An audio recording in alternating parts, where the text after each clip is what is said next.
Hello, hello. Good morning, good afternoon, and good evening. Welcome back to the podcast. If you are new here, my name is Monica. I am your host, and I am so glad you are here because this week we have a little bit of everything. We've got news stories that sound completely made up, but somehow aren't.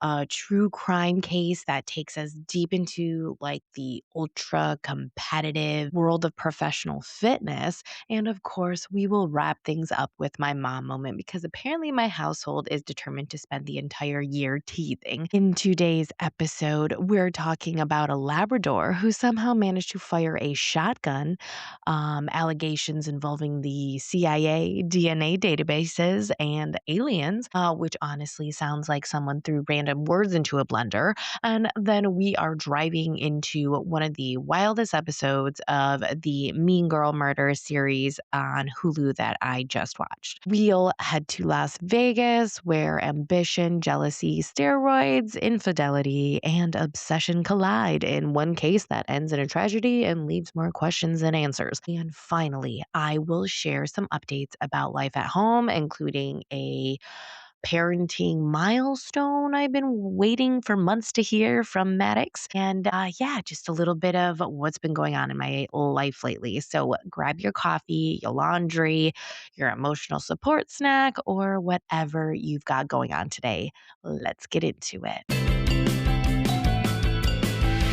All right, friends, I need everyone to stop what they're doing because I have found like one of the most American ish news stories that has ever existed. If someone handed me this headline and said this happened in a comedy movie, I'd probably believe them. But no, this is real life. So, a woman in Scottsbluff, Nebraska is sitting at a traffic light, minding her own business, probably thinking about, like what she's making for dinner that night.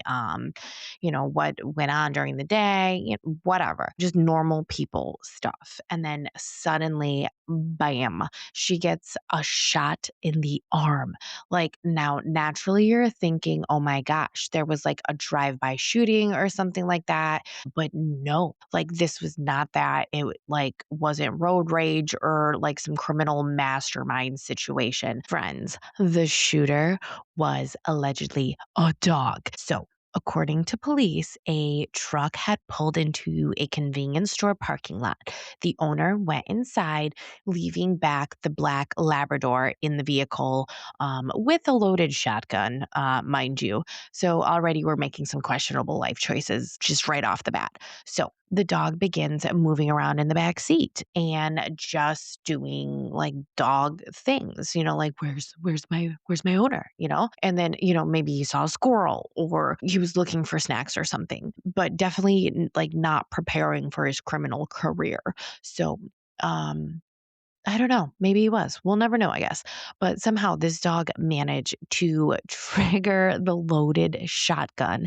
The gun fired through the truck door. One pellet traveled all the way across and struck a woman sitting in a nearby traffic light with her arm like resting out the window. I swear, I'm like not making any of this up. So imagine being that woman though.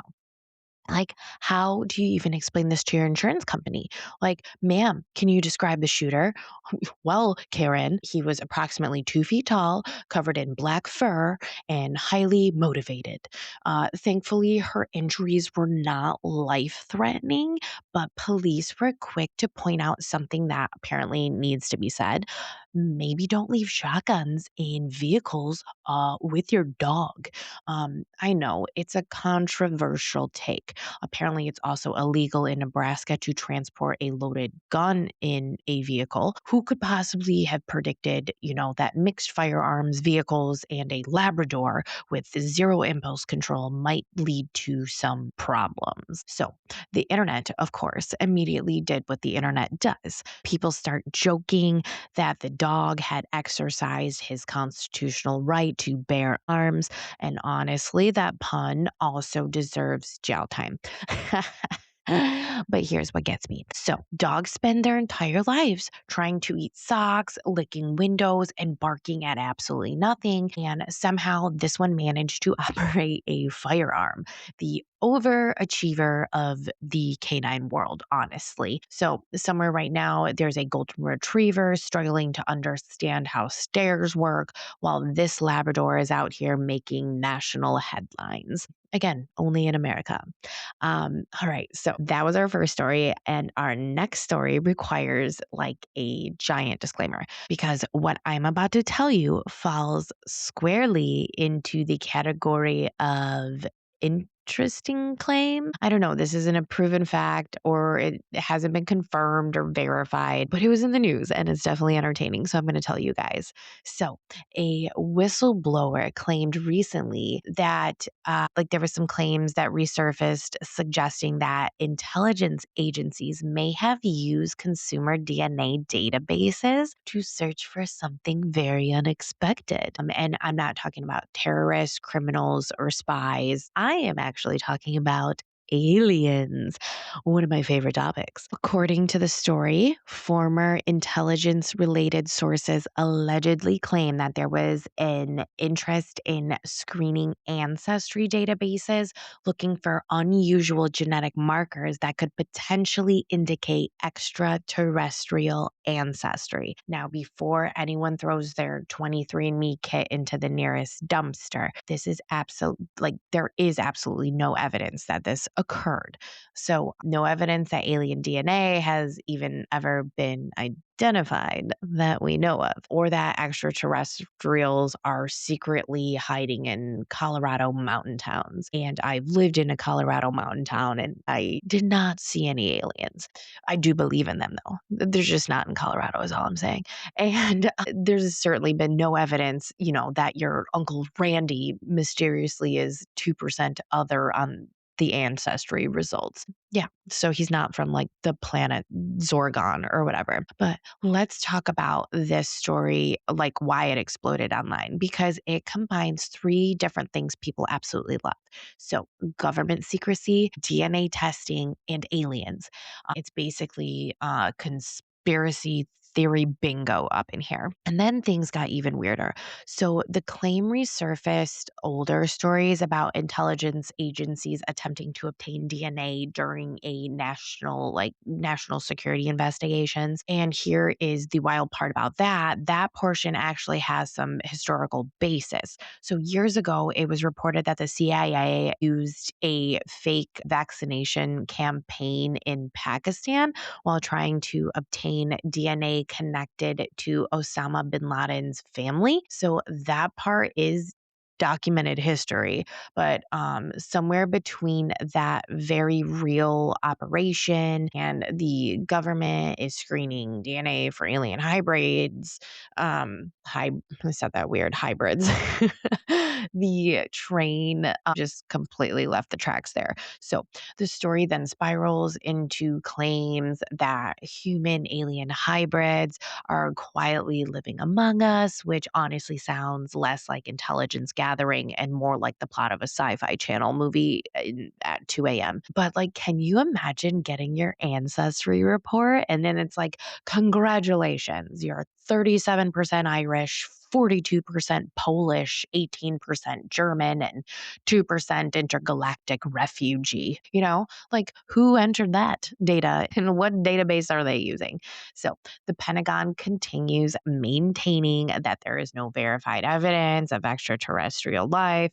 The CIA has not confirmed any such DNA program. And at this point, we have far more questions than answers. But I will say this, if aliens are living among us, they're apparently doing a fantastic job in just blending in because, have you met humans lately? We're already weird enough. We don't need extraterrestrials to explain half the stuff happening in, this week's news cycle. Still, I know exactly why people click stories like this because it caught my attention. And it's probably because a tiny little part of us still thinks like, what if, you know?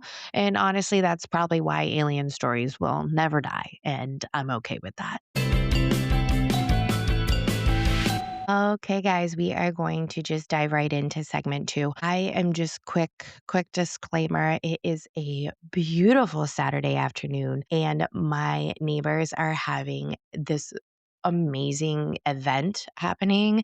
It seems to be like a weekend long event. They started setting up everything last night, and there's a lot of commotion going on outside. So if you do hear that, it's because of that event. I'm not quite sure if it's a graduation party or it could be a wedding.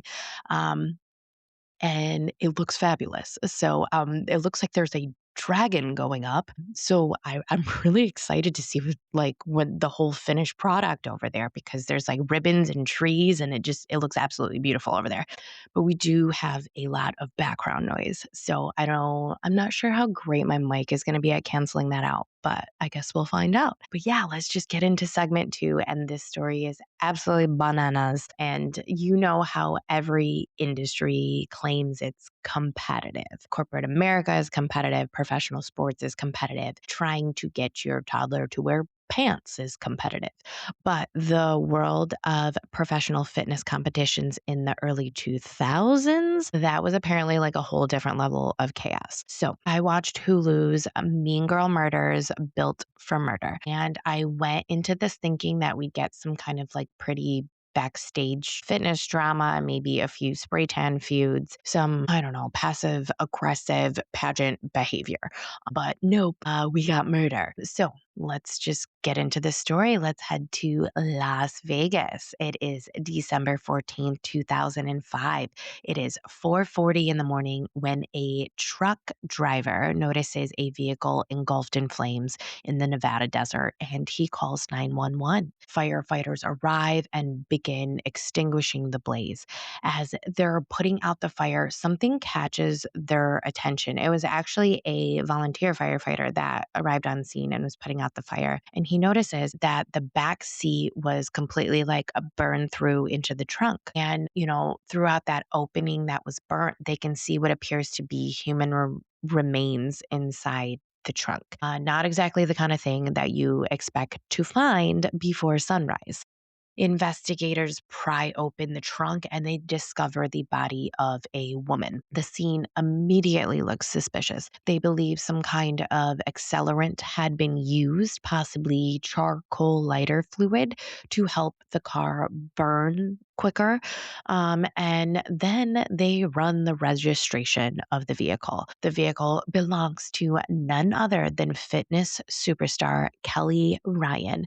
And suddenly the story gets a lot more interesting. So now Kelly wasn't just another competitor. She was kind of like fitness royalty, I would say. She was born in Minnesota in 1972. She was like an exceptional athlete from a young age and eventually became one of the biggest names in professional fitness competitions. So for years, she had been chasing the ultimate prize, which was a fit like the Miss Olympia, so like Fitness Olympia. It was a really big title in the bodybuilding competition world. And here's where like the obsession starts creeping in because Kelly was good. She was really, really good, but she kept kind of coming up short year after year. There was always somebody standing in her way. Most notably, this was a fitness legend named Susie Curry. And apparently, Kelly decided that the solution wasn't just training harder. No. The solution was apparently becoming a completely different person. So, we are talking about cosmetic procedures. She had new hair, she had lip filler, she had a breast augmentation. She even changed her eye color. At this point, she barely resembles the woman who first entered into this sport. And meanwhile, she meets a professional bodybuilder named Craig Titus. So these two become the fitness world's version of like a celebrity power couple. Like they are on like magazine covers, they're all over the competition posters, they have fans, they have sponsorships, like the whole thing. On the outside, everything looks perfect. But on the inside, let's just say there were some cracks in the protein powder. Because while Kelly was obsessing over becoming Miss Olympia, Craig was obsessing over becoming Mr. Olympia. Like, how cute and perfect is that, right? So, according to investigators and witnesses, there was extensive drug use, steroid use, and a pretty wild Las Vegas lifestyle happening behind the scenes. Then enters our third character in this story, a young woman named Melissa James. Melissa gets hired as their assistant, and honestly, like, who wouldn't be excited about that? Imagine being a young woman trying to break into the fitness industry, and suddenly two of the biggest names in the sport are bringing you into their inner circle, and you're going to be able to learn and work from those two. So it probably felt like she'd won the career lottery. At first, everything seemed great. Kelly and Craig ended up getting married. Their careers continued growing. Melissa is at this time living and working alongside fitness royalty, basically. But eventually, Craig starts paying a little too much attention to Melissa. And by a little too much attention, I mean that Craig is looking to have an affair with Melissa. And now, if you're Melissa, this is where you start looking for the nearest exit, which is exactly what she does. She leaves. She moves back to Florida. She is done. She is over it. She is finished. She is not interested in being a side character in whatever toxic reality show is unfolding inside that house. But then life throws a curveball. So when she goes back to Florida, she used to do dance. She had this dance studio, and her dance studio closes. And guess who comes calling? Craig and Kelly. So they tell her that they're launching a clothing business and that they want Melissa back. They need her help. And somehow Melissa ends up right back in the middle of the drama. Never trust an ex employer who says, come back, it'll be different this time. What are you going to do, I guess, at that point, because it almost never does. And this time it was definitely not different because tensions start building again. Craig continues paying attention to Melissa. Kelly is reportedly suspicious. Everyone is living under the same roof. And honestly, the whole situation sounds like a can of gasoline, sitting next to a lit match. So now let's fast forward back to the scene of the incident. We're going to jump back to the burning Jaguar. Police race to Kelly and Craig's home, expecting to deliver devastating news. After all, it's Kelly's car. They think Kelly might be the victim. But when they knock on the door, Kelly answers, very much alive, and investigators immediately are like, well, this is awkward. So Kelly tells police she discovered her Jaguar missing around 5 a.m. She claims Melissa must have just taken it, and also says Melissa had been using their credit cards and they'd, recently argued about that. According to Kelly, Melissa was supposed to be packing her belongings and leaving. Seems like a neat little explanation, except investigators start digging. And that's when the story completely falls apart because they trace the final credit card purchases. Okay. So the last transaction happened around 4 a.m. at a Walmart. So police go and get the surveillance footage from the Walmart. And then what do they see? Well, it's not Melissa, it's Kelly Ryan buying 7 bottles of charcoal lighter fluid just hours before the burning vehicle is discovered. Okay, I'm sorry. But if that's not just perfect evidence, I don't even know what is. I don't even know how you're going to argue your way out of that situation. So at this point, detectives are also probably thinking, well, this is not ideal. And then they notice a large male driving the Jaguar in the parking lot. And it's Craig. Okay, it's a large build. It's a giant man. Now investigators know they're onto something here. Soon they have enough evidence to arrest both Kelly and Craig. But when police return to the house, the couple is gone because apparently fleeing across the country seemed like a solid strategy. Spoiler alert, it was not. Then comes the witness who absolutely blows this case wide open. A friend named Megan Foley comes forward. She tells investigators that she had visited the couple shortly before Melissa's death. According to Megan, Kelly claimed Melissa had stolen from them. An argument erupted, a taser became involved, things turned violent. Craig allegedly joined in, and Melissa was beaten. Megan says the couple later admitted Melissa was dead and that her body had been placed in the trunk. And if that's not shocking enough, Craig allegedly handed Megan, her and her husband, a duffel bag. And what was inside that duffel bag, you may be asking yourself? Well, it was the taser. If you're not confessing to murder, perhaps don't send your friends home with the evidence. I don't know. Just a thought there. So Megan eventually turns everything over to police and tells them where the couple might be heading to. After a 9-day manhunt, Craig and Kelly are captured near Boston while apparently preparing to leave the country. Melissa's body is formally identified, and the fitness fairy tale officially crashes and burns. Both were originally charged with murder, kidnapping, and arson.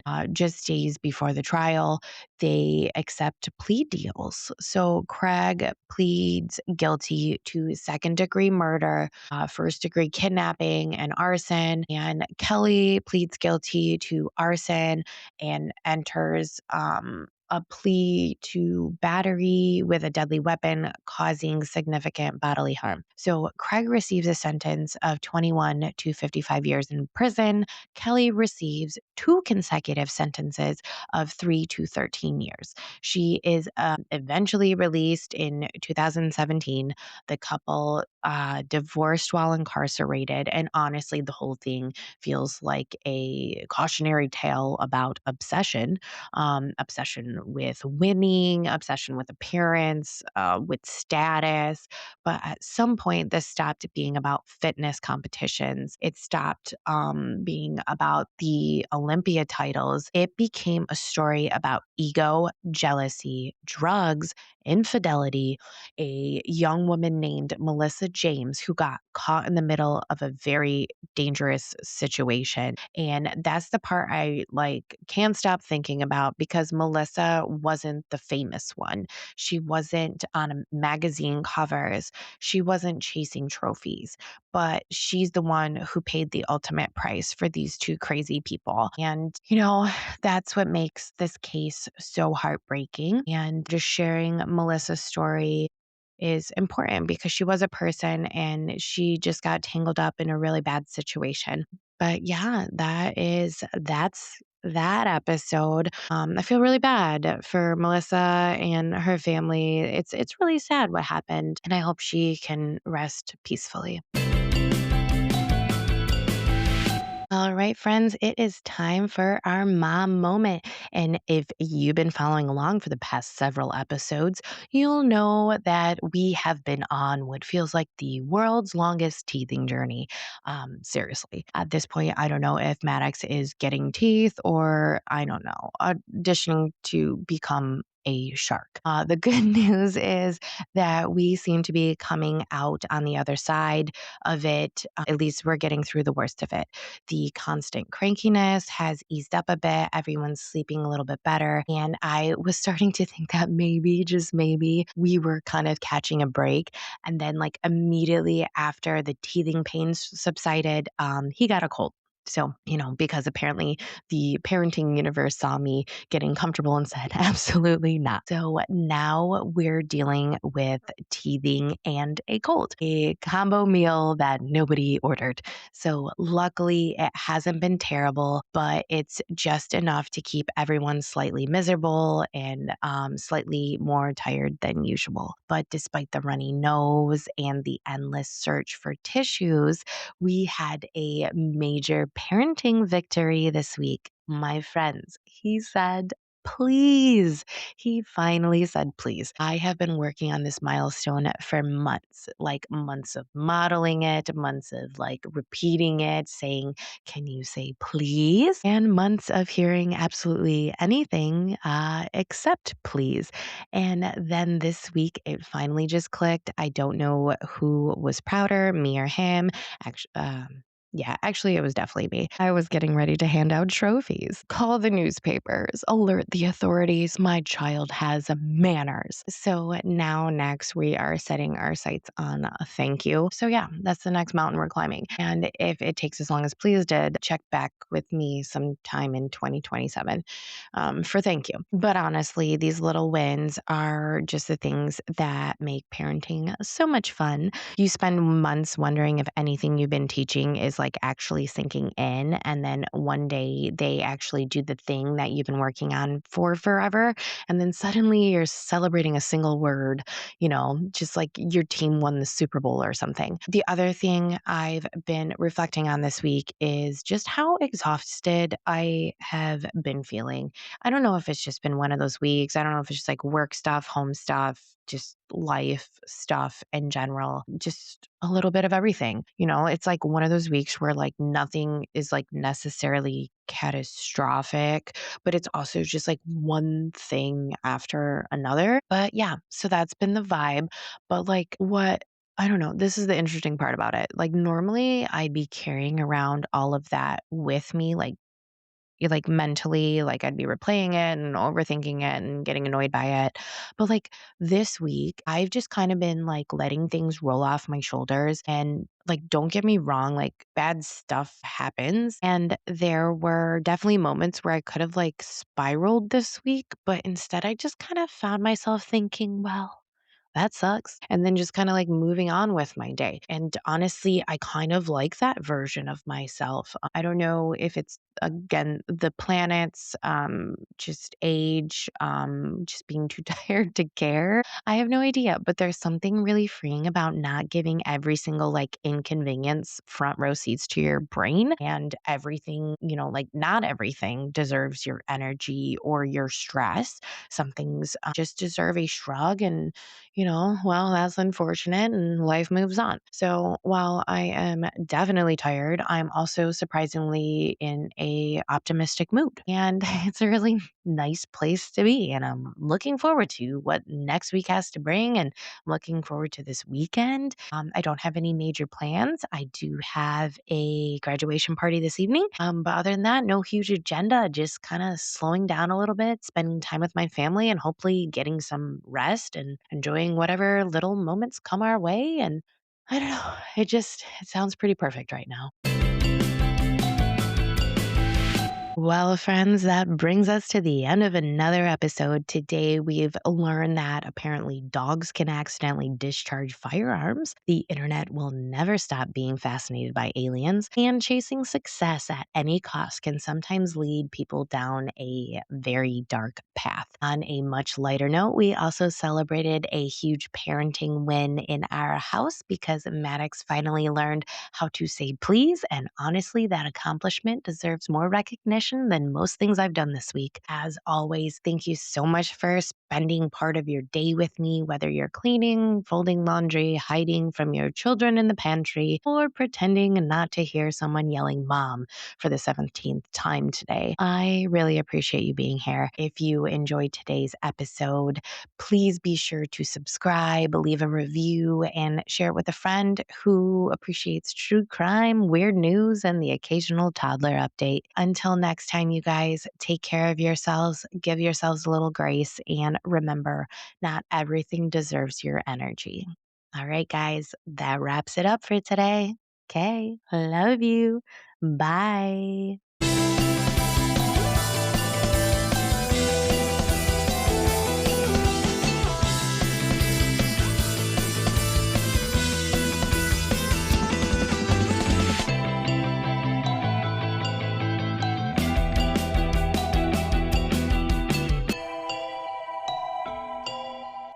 This podcast is for entertainment purposes only. The facts are fuzzy. Our stories and opinions are just that, stories and opinions, not meant to be taken as professional advice.